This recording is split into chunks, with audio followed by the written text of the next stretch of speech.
నమస్కారం ఘంటారావానికి స్వాగతం. ముందుగా ప్రధాన అంశాలు. మరో గంటలో రాష్ట్ర మంత్రివర్గ సమావేశం. గృహాలు అమరావతి నిర్మాణంపై ప్రధాన చర్చ.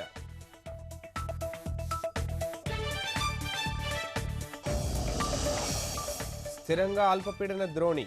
చిత్తూరులో వానలు. మరో 24 గంటల పాటు కోస్తాంధ్రకు వర్ష సూచన.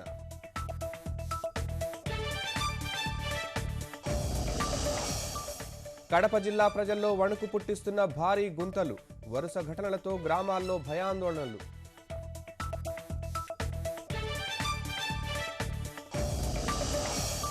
ఒంగోలులో కాలువలోకి దూసుకెళ్లిన పాఠశాల బస్సు. విద్యార్థులకు గాయాలు, తప్పిన ప్రాణాపాయం.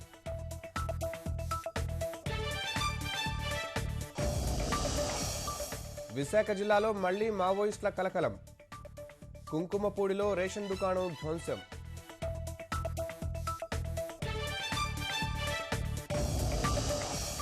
అసహనంపై పార్లమెంటులో నేడు చర్చ. అస్త్రశస్త్రాలతో సిద్ధమైన అధికార విపక్షాలు.